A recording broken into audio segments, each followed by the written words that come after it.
Selamat pagi saudara dan saudari yang dikasihi dalam nama Tuhan Yesus. Saya bersyukur karena dapat bersama-sama dengan saudara dan saudari pada hari ini, dan kita akan meneruskan khotbah tentang iman ya.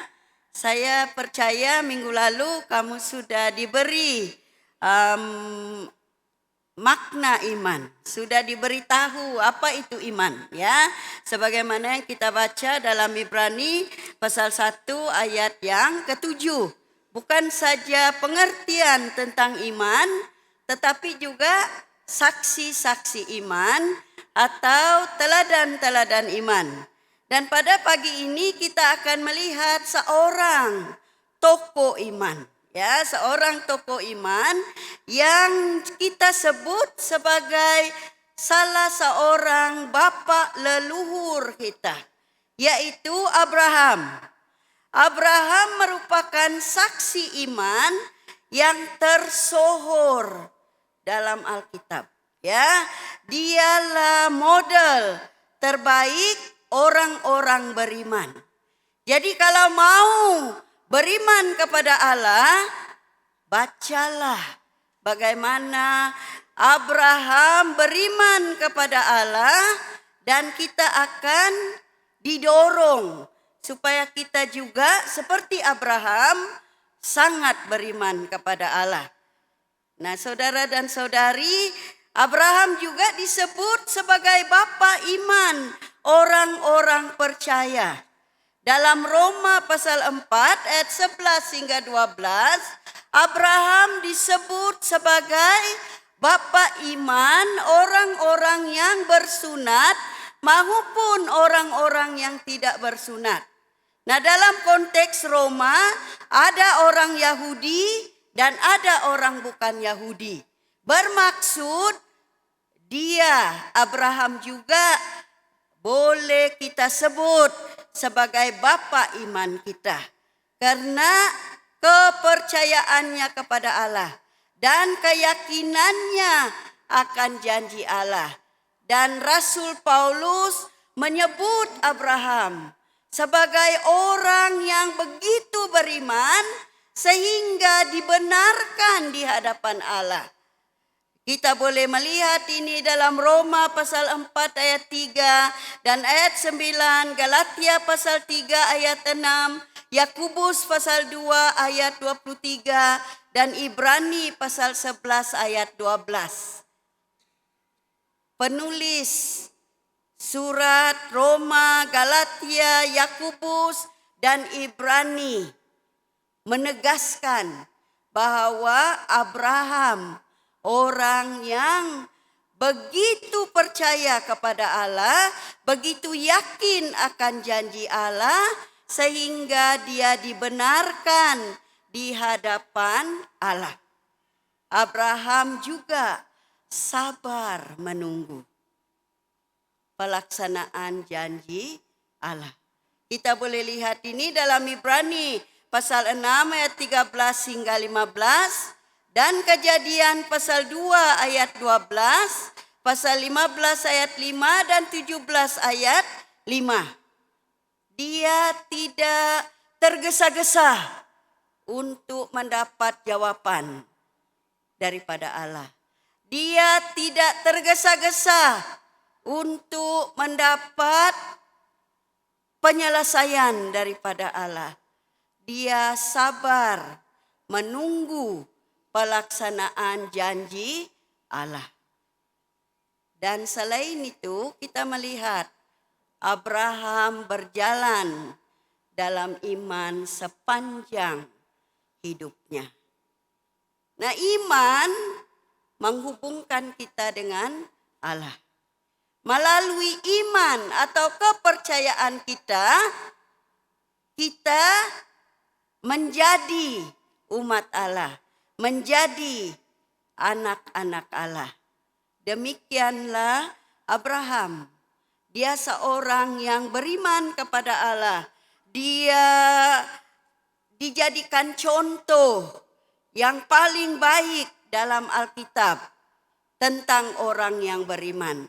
Jadi pada hari ini saya berharap kita boleh belajar sedikit sebanyak tentang Abraham supaya iman Abraham terpalit kepada kita ya.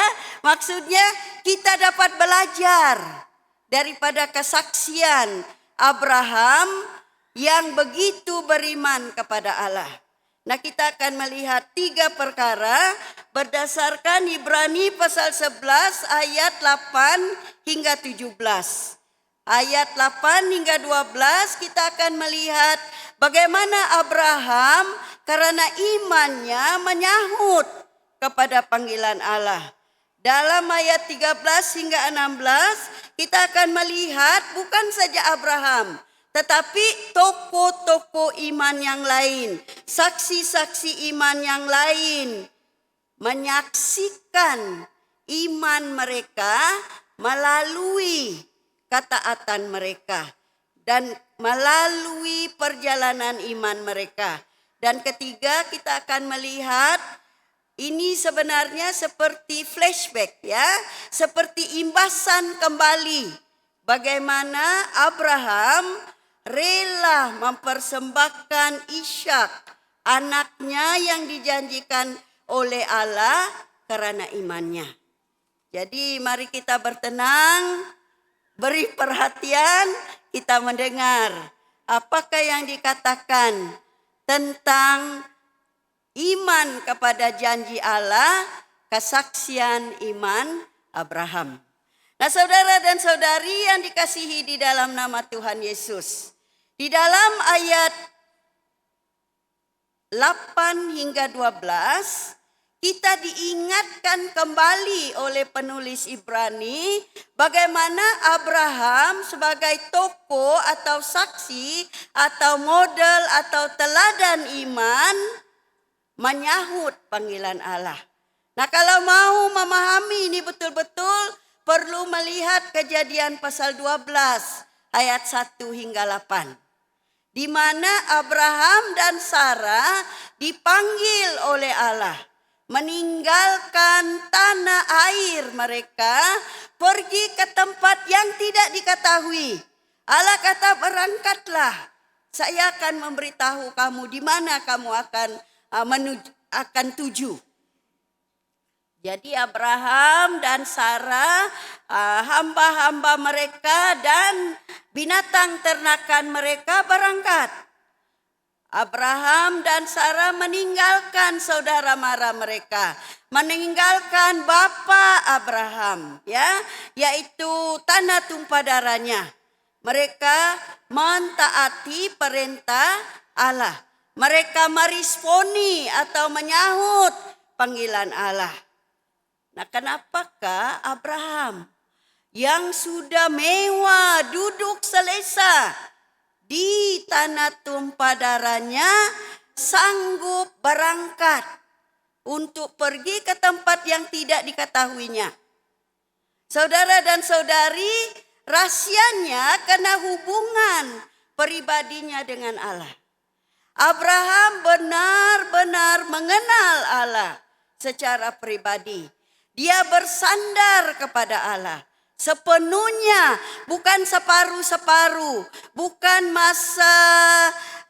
mata wang naik bersandar kepada Allah, mata wang turun tidak bersandar kepada Allah, atau masa beras naik harganya bersandar kepada Allah, masa tidak oke-oke saja. Tidak. Abraham dia tahu bahwa Allah memegang hidupnya. Luar biasa. Kalau kamu mau tahu rahasia beriman kepada Allah, serahkan hidup kamu kepada Dia sepenuhnya. Dia tahu rencananya untuk hidup kita. Demikianlah Abraham.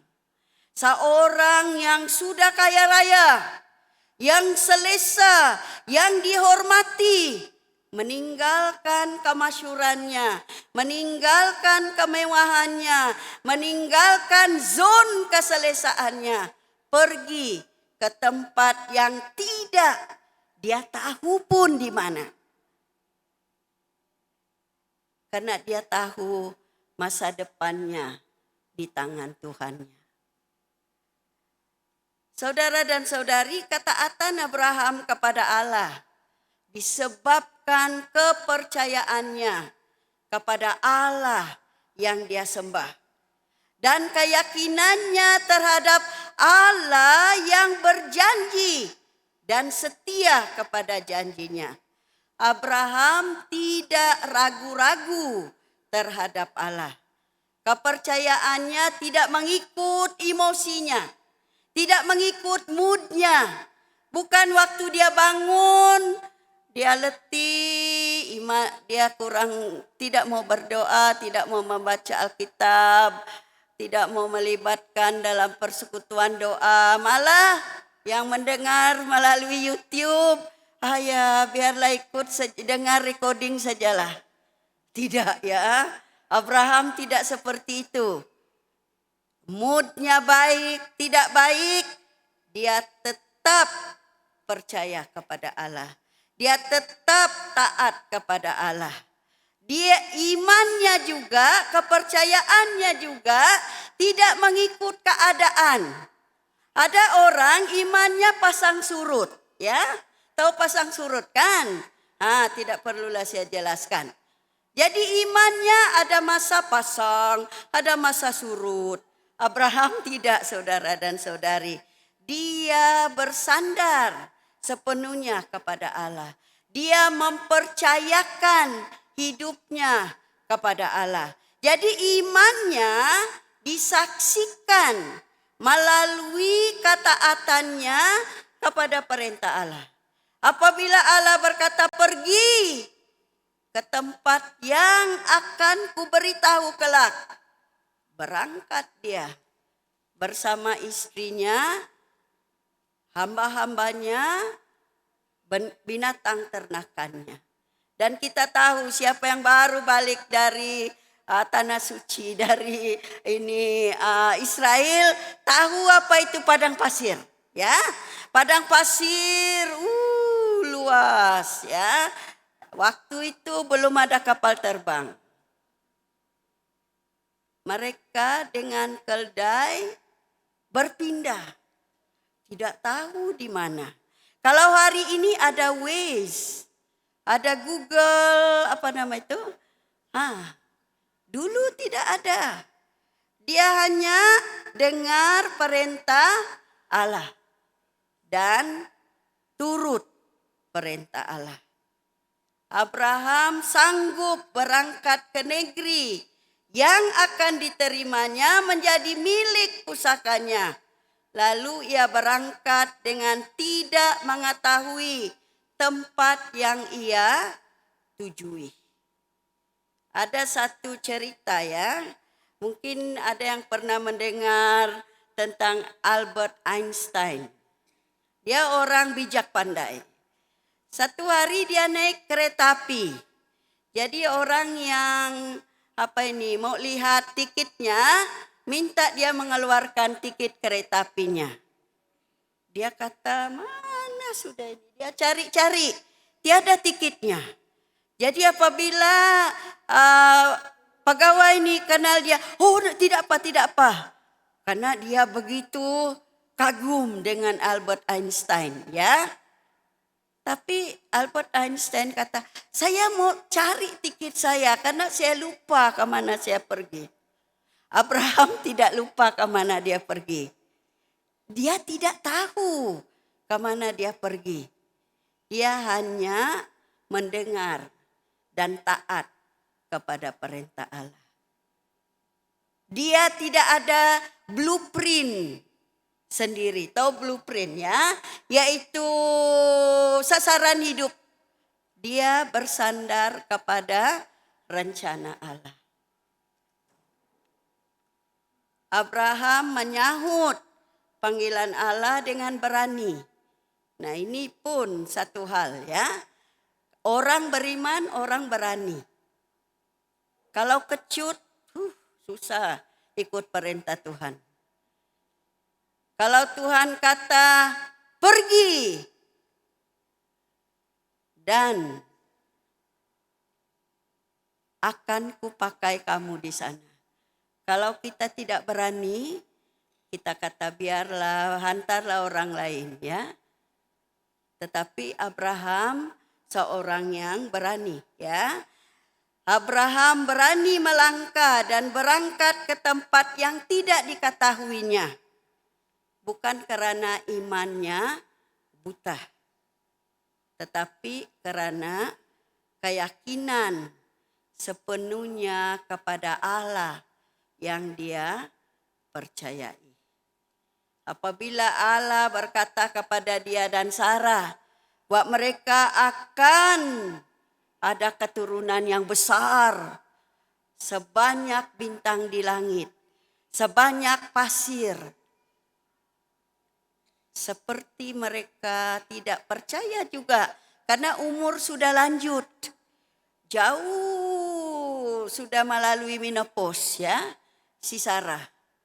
Tapi karena mereka percaya Allah boleh melakukan, mereka taat kepada perintah Allah. Jadi saudara dan saudari, Abraham menyahut panggilan Allah karena iman. Kita juga perlu menyahut panggilan Allah sebagai kesaksian iman kita. Kalau Reverend Roji kata, oh bolehkah kamu memimpin kelompok sel? Pasti dia sudah berdoa sebelum mengutus kamu jadi ketua kelompok sel atau pemimpin kelompok sel. Beranikanlah diri. Tuhan pasti akan menolong. Kalau Din Musa kata, oh kamu perlu belajar di ATI supaya lebih dilengkapi dan boleh membantu dalam pelayanan. Jangan kata saya ini sudah umur pertengahan abad sudah. Pergilah karena pasti Allah akan memakai.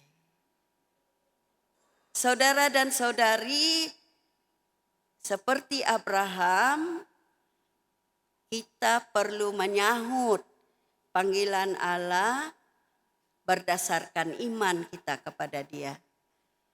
Kita berani karena kita tahu Allah yang kita imani, yang kita percaya, Allah yang melaksanakan janjinya. Nah, kedua kita melihat bagaimana saksi-saksi iman. Ya, ini sudah ditulis dalam Ibrani pasal 11 ayat 1 sampai 7 disebut nama-nama mereka. Abraham, Musa, Nuh dan Rahil dan sebagainya. Inilah saksi-saksi iman. Ya, mereka mati sebagai saksi iman. Semua saksi iman ini mereka tidak pun menikmati janji yang sudah dijanjikan. Tetapi mereka berjalan dalam iman. Ingatkah khotbah kita dari kitab Keluaran? Ya, pernah siri khotbah Olsen berdasarkan kitab Keluaran. Siapa tokoh yang hebat dalam kitab Keluaran? Masih ingat lagi? Namanya sama dengan nama din kita. Nabi Musa. Allah memanggil dia memimpin bangsa Israel keluar dari Mesir. Pergi ke Kanaan. Tanah perjanjian. Dia memimpin mereka 40 tahun. Adakah dia masuk dalam tanah perjanjian? Masih ingat lagi? Atau khotbah kurang jelas waktu itu? Tidak kan? Tapi dia tetap beriman. Nah, itu salah satu contoh. Ya, saksi-saksi iman, mereka beriman kepada Allah sepanjang hayat mereka. Mereka berpegang kepada janji Allah. Walaupun mereka tidak menyaksikan pelaksanaan atau penunaian janji Allah. Ini kita lihat di dalam ayat 13 hingga 16. Dari jauh dikatakan di sini. Mereka ini bagi saksi-saksi iman ini, mereka melihat dan melambai-lambai saja. Meskipun mereka tidak menyaksikan pelaksanaan atau penunaian janji Allah, iman mereka tidak goyah. Mereka tetap beriman kepada Allah dan janjinya. Nah, kadang-kadang kita sebagai orang beriman berpikir langit selalu biru. Ya, kita berpikir keadaan baik-baik belaka saja. Masa itu tiada mengganggu iman kita. Iman kita tidak diuji. Tetapi bagaimana kalau hujan ribut? Ada orang yang masih berpegang kepada pegangan agama tradisi, bila hujan ribut diambilnya garam, dibuangnya, lari ke hujan, jauh-jauh ke hujan. Ya, saya pernah menyaksikan nenek buat begini. Ya, dia bomo di kampung. Kalau kami pergi sembahyang, dia titip uang persembahannya. Tapi dia tidak pergi sembahyang. Karena dia kata saya tidak boleh tinggalkan amalan menyembuhkan orang sakit. Jadi ada orang-orang Kristen bila sakit di gereja minta doa daripada padri atau penginjil. Kalau 2-3 hari belum juga sembuh, pergi klinik. 2-3 hari belum juga sembuh, pergi mana? Pergi bomo. Senang hatilah si nenek ini ya. Adalah lagi dititipnya uang persembahannya. Karena hasil bomonya. Tetapi saksi-saksi iman tidak seperti ini. Mereka susah senang terus beriman kepada Allah. Walaupun mereka tidak melihat penunaian janji Allah, mereka tetap taat kepada perintah Allah. Kadang-kadang ada di antara kita, doa kita tidak juga dijawab-jawab seperti yang kita inginkan. Kenapa tidak dijawab? Karena bukan mengikut rencana Tuhan. Jadi kita menyalahkan Tuhan. Lalu iman kita sudah mulai goyah. Ada juga mungkin di antara kita yang tidak sabar-sabar menunggu jawaban doa kita. Lalu kita mencari alternatif yang lain. Yang menyimpangkan kita daripada kebenaran firman Tuhan. Tetapi saksi-saksi iman, terutama sekali Abraham, tidak seperti itu. Saksi-saksi iman mengakui juga bahwa mereka orang asing dan pendatang di bumi. Ya, tadi kita melihat kanak-kanak menari dengan baik dengan pakaian tradisi, ya, yang melambangkan etnik kita masing-masing. Kita merayakan Hari Malaysia, walaupun sedikit kontroversi secara politik, ya. Kita merayakan Hari Malaysia karena kita pikir inilah tanah tumpah darah kita. Bila saya pergi ke luar negara, saya juga jadi orang asing. Ya, pergi Filipina jadi orang asing, pergi Indonesia jadi orang asing. Keluar dari Malaysia, sudah jadi orang asing. Sebenarnya saudara dan saudari, kita semua orang asing. Jadi jangan kata kamu orang asing. Kita semua orang asing di muka bumi ini. Karena kita warga negara surga. Jadi jangan memandang rendah terhadap orang asing. Jangan mendiskriminasikan orang asing. Karena kita semua orang asing. Lihat saksi-saksi iman. Mereka mengakui bahwa mereka orang asing. Orang pendatang di bumi. Dengan itu sasaran hidup mereka, matlamat hidup mereka atau fokus hidup mereka bukan mengumpul harta di bumi. Bukan mengumpul berapa ekar tanahnya, hektar ladang kelapa sawitnya. Mereka lebih menumpukan kehidupan mereka kepada rencana Allah. Hidup di dunia,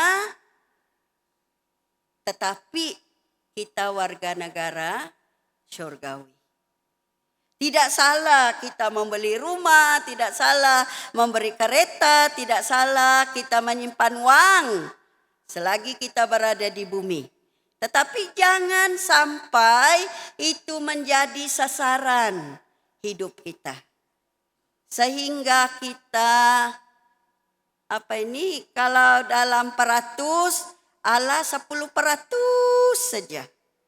90% persiapan di bumi.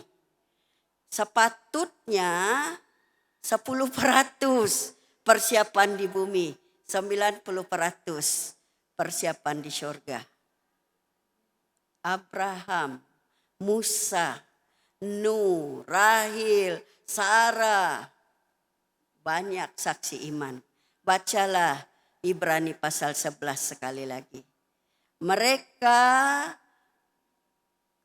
bersandar kepada Allah. Mereka mengakui dan menganggap bahwa mereka hanya orang asing dan pendatang di bumi. Karena rumah yang sebenar atau tanah air yang sebenar jauh lebih baik, jauh lebih indah. Tempat yang kekal selama-lamanya. Kita juga sudah belajar siri, khotbah, kitab Wahyu kan? Masih ingat lagi? Ya kalau tidak bolehlah cari-cari di YouTube ya. Kitab Wahyu, kita belajar tentang Yerusalem baru. Nah inilah rumah, tempat yang dijanjikan oleh Allah kepada kita. Ketiga, kita melihat bahwa Abraham rela mempersembahkan Ishak karena iman. Nah ini juga imbasan kembali. Ditulis semula oleh penulis Ibrani. Dan kita boleh merujuk ini dalam Kejadian pasal 22 ayat 1 hingga 18. Di mana Abraham dan Sarah dijanjikan anak yang menjadi keturunan Abraham dan Sarah. Yang sebanyak bintang di langit, yang sebanyak pasir di pantai. Banyak itu kan, kita tidak dapat pun mengira berapa bintang di langit. Tiba-tiba Allah meminta Abraham mempersembahkan anak perjanjian ini sebagai korban bakaran. Kalau kita baca dalam Kejadian diceritakan secara terperinci. Pagi-pagi Abraham bersama anaknya Ishak dan juga bujangnya ataupun hambanya 2 orang dan keldai mereka sudah berjalan. Dan Tuhan kata saya akan menunjukkan kamu tempatnya. Dari jauh Abraham nampak sudah ya, tapi belum sampai lagi. Dia sudah mengumpul kayu api. Bila sampai di tempat itu dia bagi tahu kepada 2 bujangnya, kamu tunggu di sini bersama dengan keldai. Saya dan anaknya pergi sembahyang dan kami akan kembali. Lihat iman Abraham. Kami akan kembali. Dia sudah tahu pasti dia tidak tidur semalaman. Bayangkan diminta mengorbankan anak. Tetapi karena ketaatannya, karena kepercayaannya, karena imannya kepada Allah, dia menurut perintah Allah. Lalu dia membawa Ishak. Dia sudah mengikat Ishak dan meletakkan di mezbah api. Suara malaikat melarangnya untuk menyembelih anaknya sebagai korban bakaran. Betapa besar ujian Abraham. Luar biasa orang ini ya. Luar biasa Bapak iman ini. Patutlah dia disebut sebagai Bapak iman. Orang-orang bersunat dan orang-orang tidak bersunat. Patutlah dia dipanggil sebagai saksi iman yang tersohor dalam Alkitab. Allah tidak membenarkan dia menyembelih Ishak sebagai korban bakaran. Allah hanya menguji imannya. Pernahkah iman kita diuji? Pernahkah seperti dalam Mazmur 73, kaki kita hampir terpeleset karena kita melihat orang-orang lain yang tidak taat kepada Allah, hidup senang lenang, menikmati kehidupan di dunia. Mungkin kadang-kadang kita juga tergoda, mau seperti mereka. Tapi tidak bagi orang yang beriman seperti Abraham. Abraham dia melakukan apa saja sebagaimana yang dikehendaki oleh Tuhan. Dan Tuhan melihat imannya. Dan Tuhan memberkatinya. Keturunannya sebanyak bintang di langit, sebanyak pasir di pantai. Keturunan Abraham bermula dari Ishak. Kita boleh baca pada hari ini. Ya. Bagaimana Allah memberkati Abraham. Abraham percaya kepada Allah, lalu taat kepada Allah. Sehingga dia sanggup mempersembahkan anak tunggalnya Ishak, anak yang telah dijanjikan oleh Allah untuk keturunan akan datang. Jadi 3 perkara yang kita boleh belajar saudara dan saudari daripada Abraham. Yang pertama, beriman kepada Allah berarti percaya kepada Allah. Percaya 100%, ya. Percaya sepenuhnya dalam apa keadaan sekalipun. Kalaupun ekonomi negara kurang baik, tetap percaya karena Allah berdaulat. Kalaupun pati-pati baru tumbuh seperti cendawan, tetap percaya Allah lah yang berdaulat. Kalau gaji kita tidak juga dinaikkan, percayalah Tuhan mencukupkan. Kalaupun kita tidak dihargai, percayalah penghargaan daripada Tuhan lebih istimewa.